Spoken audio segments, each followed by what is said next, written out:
delivered in that rally. Oo. Pero yung mga speeches na na-deliver doon sa rally, Nelson, Jen, napakalinaw. Opo. Nang pinagbatayan ay yung mungkahay mismo ng Pangulo na wag nang ituloy yung impeachment. Doon, yun ang pinanggalingan nun. Oo nga. Sa makatweet siya bilang legal counsel ng opisina ng Pangulo, ibig mo sabihin laban siya doon sa suggestion ng Pangulo na itigil na yung mga bagay na sapagkat isa mang buhay ng Pilipino hindi bubuti dyan. Ganun ang lilitaw kong. Yun ang lilitaw. Yun ang lilitaw doon. Oo. Kasi parang hindi niya tiningnan ng lahat ng pinanggalingan. Yung premise, yung principal premise nito ay yung unang pahayag ng Pangulo sa kanyang pagbibigay ng opinion na ang bagay na ito'y walang kabagay-bagay. Hindi ba? Isang bagay na napakalit na pinipilit yung palakihin. Di ba? Storm in a teapot. Yan, opo. Ngayon, kung para kay Senator Enrile, hindi mahalaga yung opinion ng Pangulo, paano ka naging legal counsel?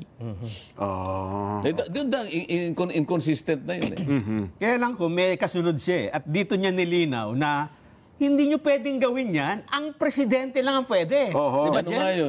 Ito, basahin mo, Jen. On the other hand, the President, as the duly elected Chief Executive of the land and one of the three independent and separate branches of our government, has the power and duty to coordinate with the two other branches of government to achieve and maintain a unity and harmony in the efficient operation of the government in our society.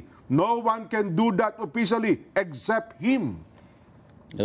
May problema yung salita na yun, Jen. Ganun ba sa isang abogadong tingin ninyo? Alam natin na yung tatlong sangay ng ating pamahalaan ay co-equal branches. Kung tawagin nga, co-equal and coordinate branches of government. Pantay-pantay sila, walang pag-uumusan. Talagang dapat magkaroon ng coordination. Ngunit nung sinabi niya na ang tanging Pangulo ang gagawa ng pag-coordinate, pagka sinabi mo yun, makikialam ang executive sa ginawa ng legislature at saka ng judiciary. Yun nga ang implikasyon nun, Kong. Coordinate branches sa sentido na silang lahat ay dapat gumagawa ng kanilang separate na tungkulin pero iisang direksyon.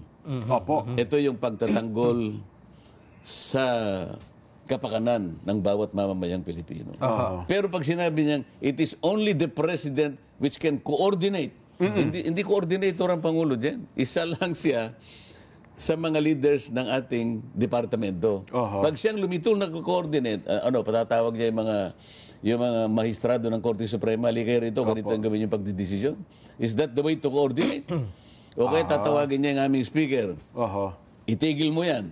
Hindi niya nga pwedeng sabihin nyo, kaya sa pamamagitan ng kanyang opinion, para sa akin ganito sabi niya, para sa akin walang kakwenta-kwentang bagay yan. It is one way of communicating the predilection of the President doon sa kanyang gustong mangyari. Hindi niya pwedeng manduhan, ano? Idirektang. Sabi niya, it is only the President. Dito inaamin niya na ang Presidente pwede niyang impluensyahan yung dalawang bahagi ng ating pamahalaan. Mali din yun. Mali din yun. Paano mo i-coordinate? Ikaw ang tatawag? Only the President. Sabi niya si Pangulong Marcos, tatawagin niya yung Chief Justice, halika rito, magpulong tayo. Nako. Tatawagin niya, meron siyang ipagagawa. O kaya si Speaker, halika rito. Itigil mo yung impeachment. Ganun sasabihin niya na diretsong ganun? Because only the President can do that. Sabi niya. Sabi ni Enrile. Kasi ganun ang magiging implikasyon nun po. Parang minamanduhan niya yung dalawang sangay. Kaya nga yung pagkakalatag ng ating institusyon, kaya nga halimbawa meron tayong LEDAC Yung LEDAC, ito yung coordination between the legislature at yung executive. Meron ding parang LEDAC din sa pagitan ng executive at saka ng judiciary. Ang Pangulo, hindi siya actively na nagpaparticipate para pangatawanan niya yung pag-coordinate na siya mismo. Hindi He is the only one. Hindi po. Marami pong gagawa niyang ng coordination para itong dalawang ito, bagamat co-equal branches of government, pero kinakailangan coordinated ang kanilang action sapagkat iisang bansa ang kanilang pinaglilingkuran. Sa kagustuhan ni Enrile na patatagin, palakasin yung kanyang argumento, This will be my last comment. nahulog siya sa pagkakamali. Ito po yung huli na yan, Kong. Oo, sige, Ito basahin na mo. po yung huli. Meron siya sinasabi, this will be my last comment Opo. Ayan na, oo. on the Tungkol nga po subject sa isyong ito. we're discussing. Opo. Wala tayong magagawa kung yun lang comment niya. Hanggang doon na lang siya. Ayun na nga po kasi parang nga kung na marami daw nagkomento, marami Hindi, daw po ito yung nagagalit sa kanya. susunod. Opo. You have your own truth, sabi Yun, niya. yun. Yeah. I have my own. Yan. Neither you nor I have a monopoly of the truth. Okay. O pag-usapan natin yun. Alam mo, politika lang yung pagkakagamit ng mga ganong klaseng mga pangungusap dyan. Eh. Ganun Pag po ba? sinabi mong you have your own version of truth, I have mine, and others may have also. Oho. Sa katotohanan, isa lang ang katotohanan. Ay, totoo naman. Totoo ho yun. Kahit ano pa sabihin mong version mo, version mo yan. Pero meron talagang totoo. Hindi mo talaga? pwedeng palitan yun. Yun. Oo, ngayon, kung yun sinasabi mo, isa na rin ang nagsalita. Yan ang alam mong totoo eh. Opo. O ba't kita didibate yan? Medyo kinulang ka ng pag-assess ng katwiran. Oho. Siguro nga, hindi niya gamit yung kanyang hearing aid. Hindi mo naman sisisihin. Opo. Pero, isa lang ang katwiran. Isa lang ang totoo. Yun. Sabi nga nila, Walang version. truth is where it is at. Tama. Doon sa isang continuum dyan, halimbawa isang kilometro yung continuum na doon mo hanapin yung katwiran o katotohanan. Nasa Opo. dulo Hindi lang. pwedeng paganong-ganon. Oo. Kayo, gaganong-ganon ninyo. I-adjust nyo. Opo. Hindi pwede. Pero sa katotohanan, isa lang. Isa Isa lang ang totoo. Ayun. Kahit sa Diba? kaso sa korte. Kaya wag na nating pagtalunan yung ganon. Oho. Di ba? Tama, Eh, may tama. sinabi pa siya dyan eh. Oh. Oho. So be it. Let the voters decide. Bakit kailangan may boto? Who is right and who is wrong? Siguro, nagre-refer siya doon sa susunod na election. Oho. Kung sino ang mabuting argumento, baka yun ang katigan ng tao, hindi ba? Opo. Kaya pa sinunod niya, I represent no partisan group in this country. Sabi niya, I do not know whether you do as far as the personal attacks and issues you raised against me, the faults, the blames, the defects, and wrongdoings you attributed to me, as well as the ad hominem you threw against me. Mali din yun eh. Sabi niya, I do not represent any political group. Dapat hindi ka legal counsel ng Pangulo. Partido yung administrasyon eh. Ito yung ruling administration. Opo. Legal counsel ka dyan. Hindi mo masasabi na hindi mo nire-represent. Kaya ka nga kinuha dahil Legal nga. kasama ka riyan eh. Di ba? Tama. Dapat wala ka dyan. Oho. Magsasalita ka bilang ikaw, ibahagi mo yung experience mo, ibahagi mo yung nalalaman mo, Oho.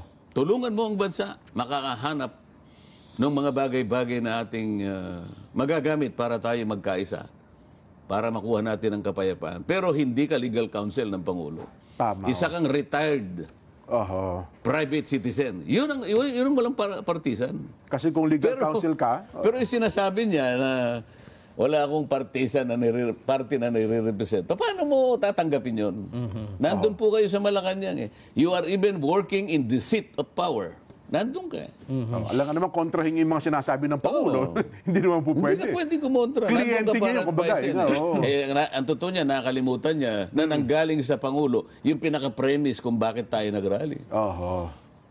Kinatigan natin, nakita natin na mukhang tama sapagkat sabi niya, walang mabuting ibibigay. Aha. Sinukat natin, totoo nga naman eh.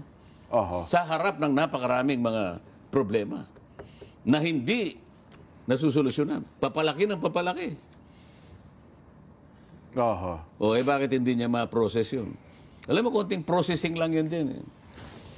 Well, anyway, ako naman ay sa puntong ito, Kong, at sana ay, bagay sabi na ni Senador Enrile, last na raw niyang comment yun tungkol sa isyong ito. Dapat lang, kasi alam mo, yung kaya nga pinipilit ko, isa lang ang katwiran, isa lang ang katotohanan. Ang katotohanan, ang bansa mo ay napakaraming problema. Kung makikipagdebate siya doon, bakit hindi siya manalo doon?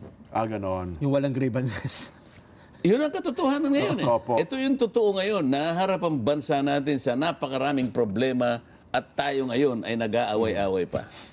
Isipin mo, dalawang pinakamataas na posisyon ng ating bansa. Oho. Nag-aaway. Ano yung katotohanan doon? Walang pagkakaisa. Opo. That is the truth. Wala nang iba. O, ibig mo sabihin, halimbawa, nag-aaway ang Pangulo at saka yung pangalawang Pangulo. Ano ang iba pang parte ng katwiran doon? Kung hindi yung pag-aaway. Oo nga. Pwede mo bang i-interpret yun? Hindi, kanya Naglalambingan lang. naglalambing. Hindi mo pwedeng kulayin ng iba yun eh. Yun na nga. Yun ang Pag totoo. sinabi mong puti-puti, ganun yung truth eh. Tama po. Hindi pwedeng magkaroon ng ibang Walang version. ibang interpretasyon. Kasi yung masipag, pero mas masipag eh. Opo. Walang sinasabing ito totoo, pero ito ang mas totoo. Walang ganun. Opo. Merong absolute Opo. na mga pang-uri. Ang pang-uri,